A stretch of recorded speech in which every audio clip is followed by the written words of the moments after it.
Part 1. You will hear a woman calling a tourist information office to ask about a festival. First, you have some time to look at questions 1 to 4.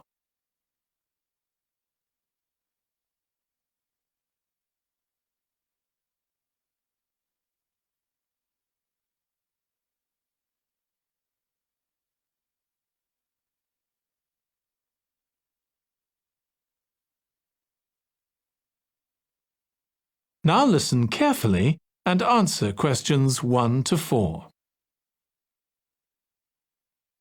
Good morning. You're through to the Tourist Information Office. Tim speaking. How can I help you? Oh, hello. Could you give me some information about next month's festival, please? My family and I will be staying in the town that week. Of course. Well, it starts with a concert on the afternoon of the 17th. Oh, I heard about that. The orchestra and singers come from the USA, don't they? They're from Canada. They're very popular over there. They're going to perform a number of well-known pieces that will appeal to children as well as adults. That sounds good. My whole family are interested in music. The next day, the 18th, there's a performance by a ballet company called Eustatis. Sorry? The name is spelled E-U-S-T-A-T-I-S. They appeared in last year's festival and went down very well.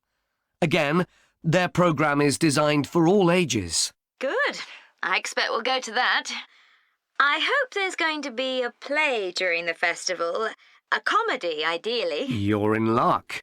On the 19th and 20th, a local amateur group are performing one written by a member of the group. It's called Jemima. That'll be on in the town hall. They've already performed it 2 or 3 times. I haven't seen it myself, but the review in the local paper was very good. And is it suitable for children? Yes.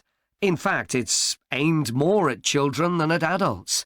So both performances are in the afternoon.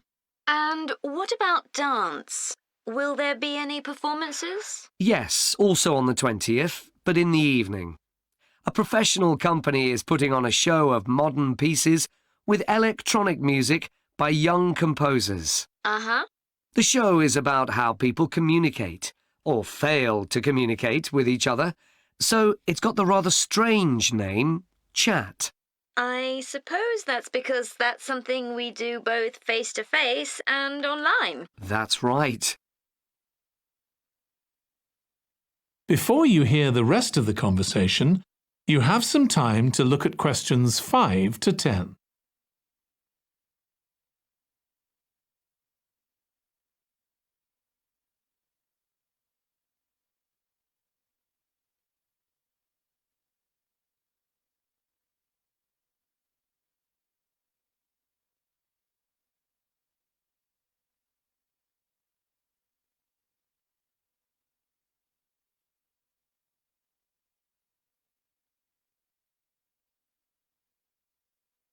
Now listen and answer questions 5 to 10.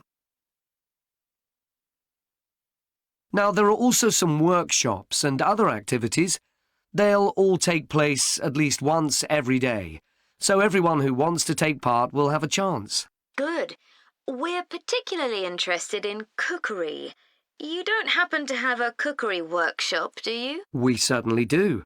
It's going to focus on how to make food part of a healthy lifestyle. And it'll show that even sweet things like cakes can contain much less sugar than they usually do. That might be worth going to. We're trying to encourage our children to cook. Another workshop is just for children, and that's on creating posters to reflect the history of the town. The aim is to make children aware of how both the town and people's lives have changed over the centuries. The results will be exhibited in the community centre. Then, the other workshop is in toy making, and that's for adults only. Oh, why is that? Because it involves carpentry. Participants will be making toys out of wood, so there'll be a lot of sharp chisels and other tools around. It makes sense to keep children away from it. Exactly. Now, let me tell you about some of the outdoor activities. There'll be supervised wild swimming. Wild swimming? What's that? It just means swimming in natural waters, rather than a swimming pool. Oh, okay. In a lake, for instance. Yes, there's a beautiful one just outside the town, and that'll be the venue for the swimming. There'll be lifeguards on duty, so it's suitable for all ages. And finally, there'll be a walk in some nearby woods every day. The leader is an expert on insects. He'll show some that live in the woods and how important they are for the environment. So there are going to be all sorts of different things to do during the festival. There certainly are. If you'd like to read about how the preparations for the festival are going, the festival organizer is keeping a blog. Just search online for the festival website, and you'll find it. Well, thank you very much for all the information. You're welcome. Goodbye. Goodbye. That is the end of Part 1. You now have 1 minute to check your answers to Part 1.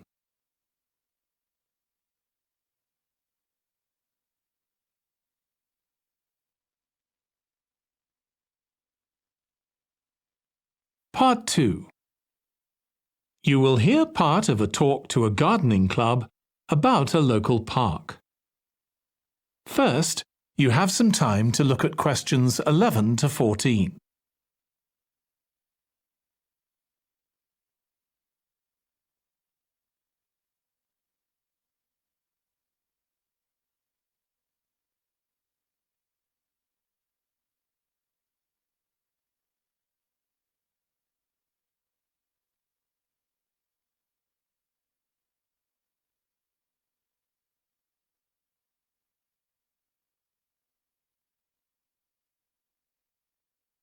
Now listen carefully and answer questions 11 to 14. I'm very pleased to welcome this evening's guest speaker, Mark Logan, who's going to tell us about the recent transformation of Minster Park. Over to you, Mark. Thank you. I'm sure you're all familiar with Minster Park. It's been a feature of the city for well over a century, and has been the responsibility of the City Council for most of that time. What perhaps isn't so well known is the origin of the park. Unlike many public parks that started in private ownership, as the garden of a large house, for instance, Minster was some wasteland, which people living nearby started planting with flowers in 1892. It was unclear who actually owned the land, and this wasn't settled until 20 years later, when the council took possession of it. You may have noticed the statue near one of the entrances. It's of Diane Gosforth, who played a key role in the history of the park. Once the council had become the legal owner, it planned to sell the land for housing. Many local people wanted it to remain a place that everyone could go to enjoy the fresh air and natural environment. Remember, the park is in a densely populated residential area. Diane Gosforth was one of those people, and she organised petitions and demonstrations, which eventually made the council change its mind about the future of the land. Soon after this, the First World War broke out in 1914, and most of the park was dug up and planted with vegetables, which were sold locally. At one stage, the army considered taking it over for troop exercises, and got as far as contacting the city council, then decided the park was too small to be of use. There were occasional public meetings during the war, in an area that had been retained as grass. After the war, the park was turned back more or less to how it had been before 1914, and continued almost unchanged until recently. Plans for transforming it were drawn up at various times, most recently in 2013, though they were revised in 2015 before any work had started. The changes finally got going in 2016 and were finished on schedule last year. Before you hear the rest of the talk, you have some time to look at questions 15 to 20.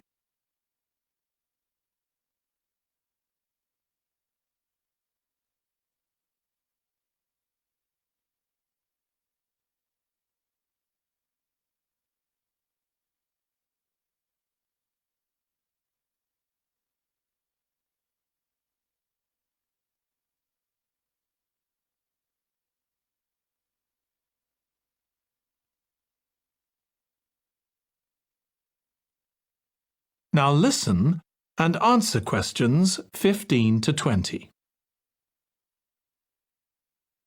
OK, let me tell you about some of the changes that have been made and some things that have been retained.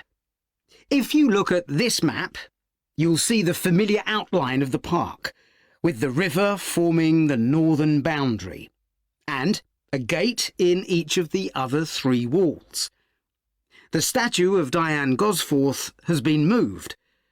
It used to be close to the south gate, but it's now immediately to the north of the lily pond, almost in the centre of the park, which makes it much more visible. There's a new area of wooden sculptures, which are on the riverbank, where the path from the east gate makes a sharp bend. There are 2 areas that are particularly intended for children. The playground has been enlarged and improved, and that's between the river and the path that leads from the pond to the river. Then there's a new maze, a circular series of paths separated by low hedges. That's near the west gate. You go north from there towards the river and then turn left to reach it. There have been tennis courts in the park for many years, and they've been doubled, from 4 to 8. They're still in the southwest corner of the park, where there's a right-angle bend in the path. Something else I'd like to mention is the new fitness area. This is right next to the lily pond on the same side as the west gate. Now, as you're all gardeners, I'm sure you'll like to hear about the plants that have been chosen for the park. That is the end of part 2. You now have 30 seconds to check your answers to part 2.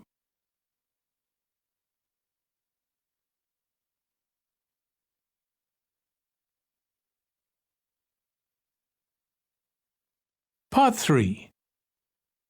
You will hear 2 students of English called Kathy and Graham planning a display on 19th century British life and literature for a university event. First, you have some time to look at questions 21 to 24.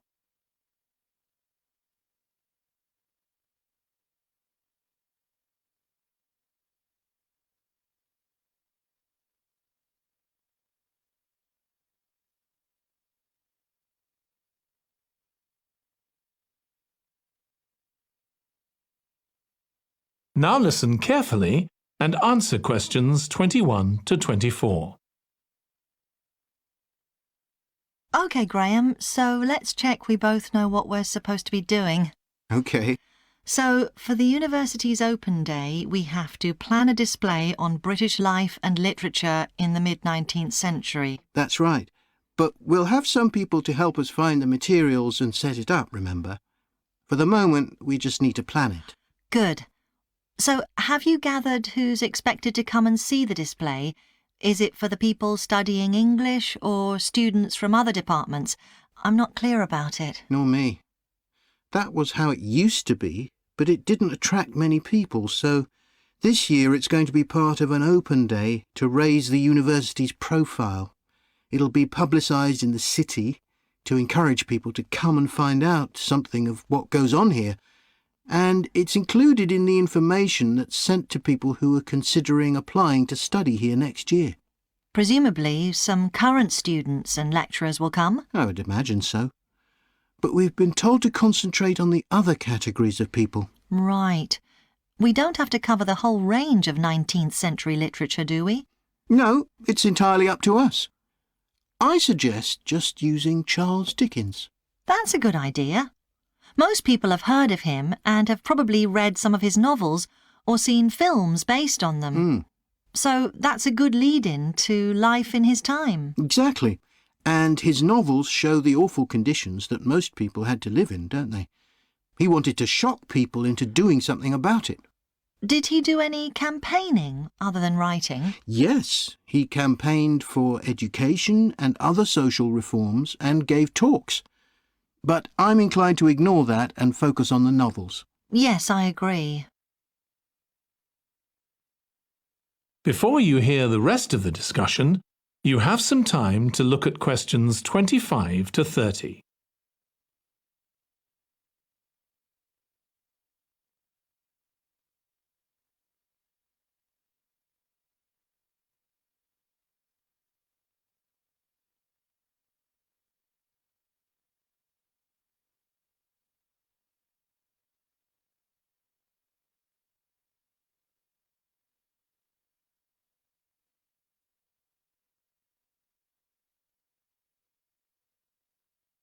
Now listen and answer questions 25 to 30. OK, so now shall we think about a topic linked to each novel? Yes, I've printed out a list of Dickens's novels in the order they were published, in the hope you'd agree to focus on him. You're lucky I did agree. Let's have a look. OK, the first was The Pickwick Papers, published in 1836. It was very successful when it came out, wasn't it? And was adapted for the theatre straight away. There's an interesting point, though, that there's a character who keeps falling asleep, and that medical condition was named after the book, Pickwickian syndrome. Oh, so why don't we use that as the topic and include some quotations from the novel? Right. Next is Oliver Twist. Mm-hmm. There's a lot in the novel about poverty, but maybe something less obvious. Well, Oliver is taught how to steal, isn't he? We could use that to illustrate the fact that very few children went to school, particularly not poor children, so they learnt in other ways. Good idea. What's next? Maybe Nicholas Nickleby? Actually, he taught in a really cruel school, didn't he? That's right. But there's also the company of touring actors that Nicholas joins. We could do something on theatres and other amusements of the time. We don't want only the bad things, do we? OK. What about Martin Chuzzlewit? He goes to the USA, doesn't he? Yes. And Dickens himself had been there a year before and drew on his experience there in the novel. I wonder, though. The main theme is selfishness. So we could do something on social justice? No, too general. Let's keep to your idea. I think it would work well. He wrote Bleak House next. That's my favourite of his novels. Yes, mine too. Oh, His satire of the legal system is pretty powerful. that's true. But think about Esther, the heroine. As a child, she lives with someone she doesn't know is her aunt, who treats her very badly. Then she's very happy living with her guardian, and he puts her in charge of the household. And at the end, she gets married, and her guardian gives her and her husband a house, where, of course, they're very happy. Yes, I like that. What shall we take next? Little Dorrit? Old Mr. Dorrit has been in a debtor's prison for years. So was Dickens's father, wasn't he? That's right. What about focusing on the part when Mr. Dorrit inherits a fortune and he starts pretending he's always been rich? Good idea. OK. So next we need to think about what materials we want to illustrate each issue. That's going to be quite hard. That is the end of part 3. You now have 30 seconds to check your answers to Part 3.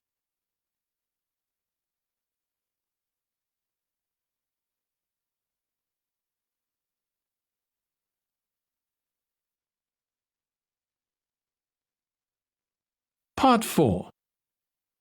You will hear part of a presentation about an agricultural program in the country of Mozambique. First, you have some time to look at questions 31 to 40.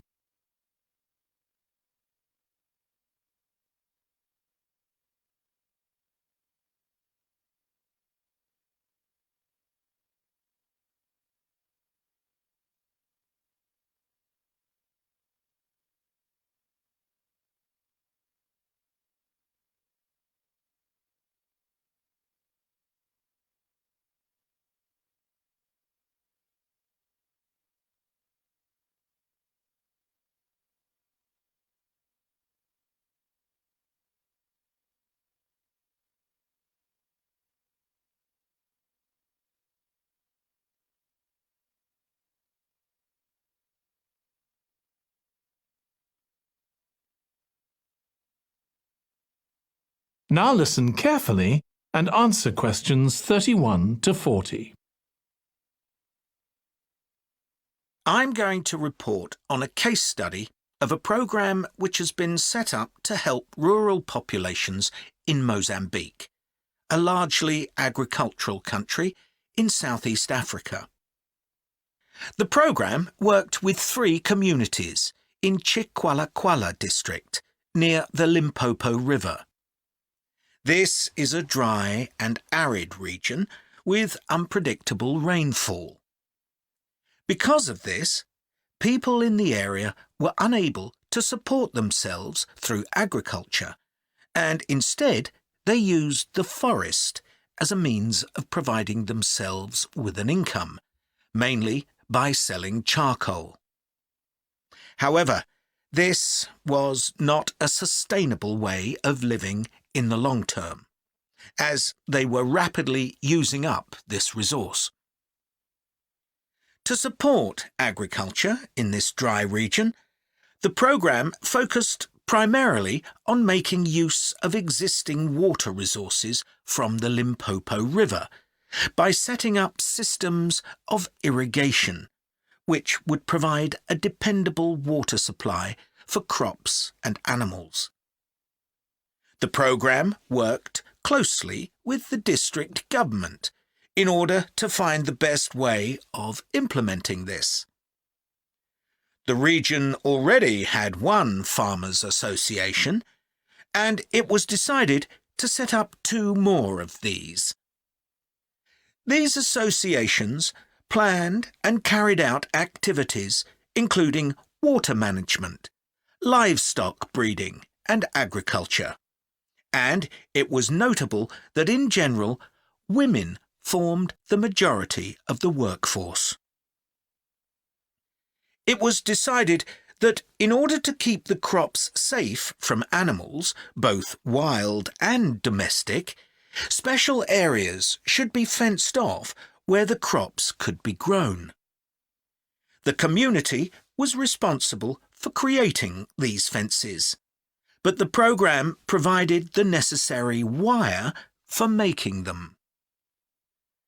Once the area had been fenced off, it could be cultivated. The land was dug so that vegetables and cereals appropriate to the climate could be grown, and the program provided the necessary seeds for this. The program also provided pumps so that water could be brought from the river in pipes to the fields. However, the labour was all provided by local people, and they also provided and put up the posts that supported the fences around the fields.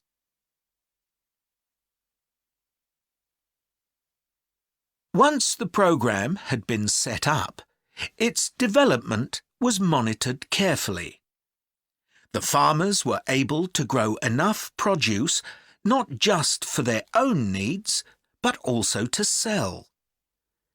However, Getting the produce to places where it could be marketed was sometimes a problem, as the farmers did not have access to transport, and this resulted in large amounts of produce, especially vegetables, being spoiled. This problem was discussed with the farmers' associations, and it was decided that in order to prevent food from being spoiled, the farmers needed to learn techniques for its preservation. There was also an additional initiative that had not been originally planned, but which became a central feature of the programme. This was when farmers started to dig holes for tanks in the fenced-off areas and to fill these with water and use them for breeding fish, an important source of protein. After a time, another suggestion was made by local people which hadn't been part of the programme's original proposal, but which was also adopted later on. They decided to try setting up colonies of bees, which would provide honey both for their own consumption and to sell. So, what lessons can be learned from this programme? First of all, it tells us that in dry, arid regions, if there is access to a reliable source of water, there is great potential for the development of agriculture. In Chiqualaquala, there was a marked improvement in agricultural production, which improved food security and benefited local people by providing them with both food and income. However, it's important to set realistic timelines for each phase of the programme, especially for its design, as mistakes made at this stage may be hard to correct later on. The programme demonstrates that sustainable development is possible in areas where there is... That is the end of Part 4. You now have 1 minute to check your answers to Part 4.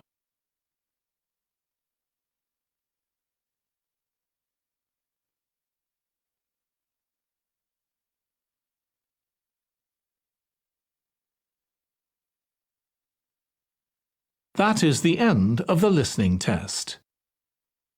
In the IELTS test, you would now have 10 minutes to transfer your answers to the answer sheet.